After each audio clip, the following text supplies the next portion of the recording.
দর্শক, কদিন আগে খবর হয়েছিল সাবেক উপদেষ্টা এবং বর্তমানে এনসিপির আহ্বায়ক নাহিদ ইসলামের সাবেক যে পিএস ছিলেন আতিক, তিনি ১৫০ কোটি টাকার মেরে দিয়েছেন নগদ থেকে।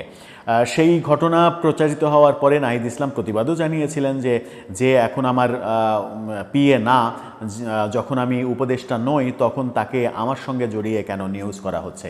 কিন্তু বিভিন্ন জন, বিশেষ করে গণ অধিকার পরিষদের সাধারণ সম্পাদক রাশেদ খান, তিনি স্পষ্ট করেই বলেছেন যে নাহিদের আমল থেকেই দুর্নীতি করা শুরু করেছে সে, এবং নাহিদ আশ্রয় প্রশ্রয় দিয়ে তাকে গড়ে তুলেছে, যার ভাগাভাগি সবাই মিলে করেছে, এরকম অভিযোগ রাশেদকে আমরা করতে দেখেছি।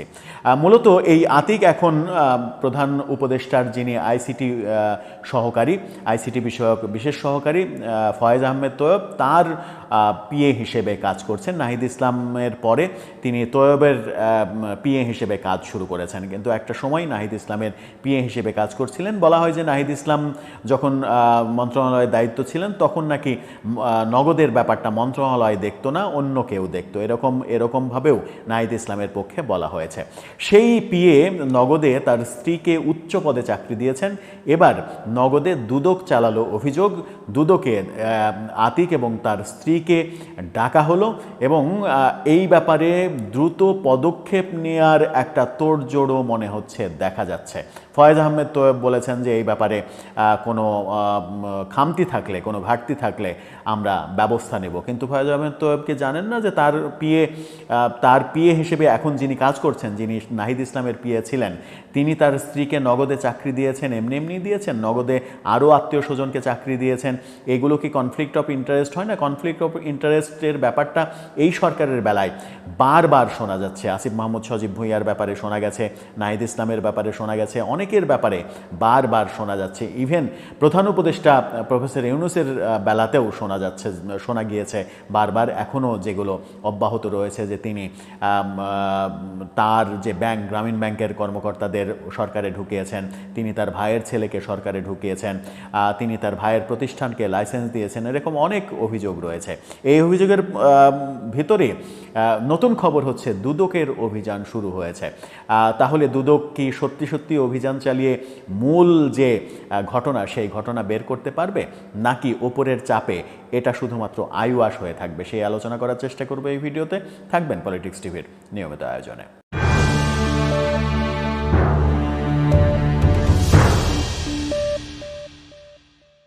দর্শক, পলিটিক্স টিভির নিয়মিত ভিডিওগুলো স্পন্সর করছে প্রজাপতি.টিভি, নতুন ওটিটি প্ল্যাটফর্ম। আপনারা চাইলে ইউটিউবে, ফেসবুকে, ইনস্টাগ্রামে, টিকটকে দেখে নিতে পারেন। ডেসক্রিপশন বক্সে লিঙ্ক দেওয়া থাকবে, সেখান থেকেও আপনারা দেখে নিতে পারেন প্রজাপতির কার্যক্রম। চলে যাচ্ছি মূল ভিডিওতে। বলছিলাম নগদে দুদকের অভিযান। এই ব্যাপারে বিবিসি একটা শিরোনাম করেছে, বিবিসির শিরোনামটা আপনারা দেখে নিতে পারেন।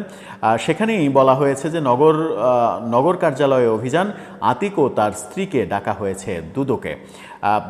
সেখানে বলা হয়েছে যে আতিক সম্পর্কে বলা হয়েছিল, সেই আতিককে নিয়ে কালের কণ্ঠ সহ বিভিন্ন পত্রিকায় এর আগে নিউজ করেছিল। কালের কণ্ঠের নিউজের হেডিং ছিল, আপনারা সেটাও দেখে নিতে পারেন, যে নাহিদের সাবেক পিএর বিরুদ্ধে ১৫০ কোটি টাকা বেহাতের অভিযোগ।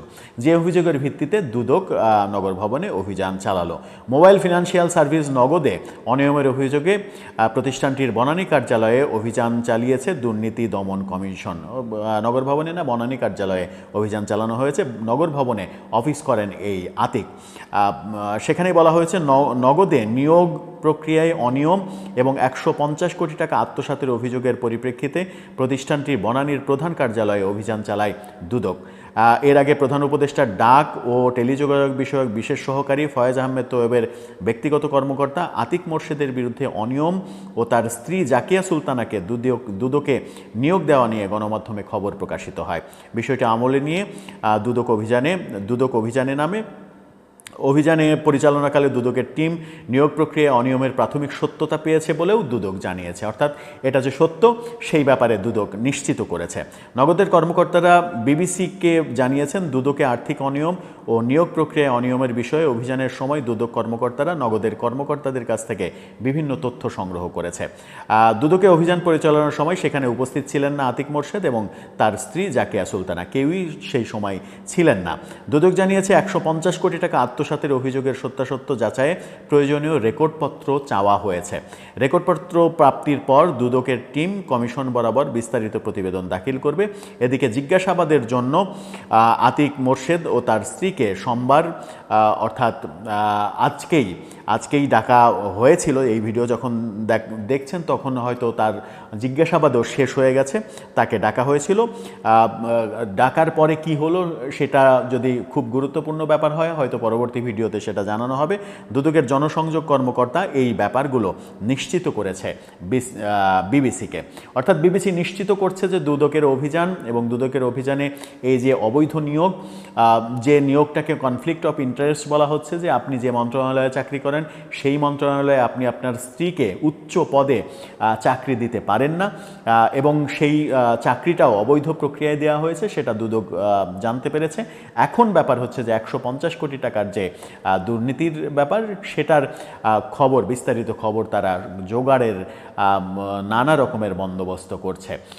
বিস্তারিত ব্যাপার যদি সামনে আসে, সত্যটা কি প্রকাশ করা হবে? দুদক কি সত্যটা প্রকাশ করবে? সত্যটা প্রকাশ করে এই পিএ এবং বর্তমান যার পিএ তিনি ফয়েজ আহমেদ তৈয়ব, কিংবা তিনি আগে যার পিএ ছিলেন নাহিদ ইসলাম, তাদেরকে জিজ্ঞাসাবাদ এবং জিজ্ঞাসাবাদে যদি তাদেরও দোষ থাকে তাদেরও কি শাস্তির আওতায় আনবে এই সরকার? এনে একটা অনন্য নজির স্থাপন করবে, নাকি ঘটনাটা শুধুমাত্র আইওয়াশ হিসেবেই থেকে যাবে? সেটাও একটা বড় প্রশ্ন। দর্শক, আপনার কি মনে হয় পরবর্তী পদক্ষেপে কি আমরা এর আপডেট আদৌ জানতে পারবো, নাকি বিগত বিভিন্ন সরকারের সময়ের মতো এই আইওয়াশের তদন্ত হবে, দুদক এক সময় এটাকে মাটি চাপা দিয়ে দেবে? আপনার মন্তব্য জানিয়ে লিখতে পারেন আমাদের কমেন্ট বক্সে।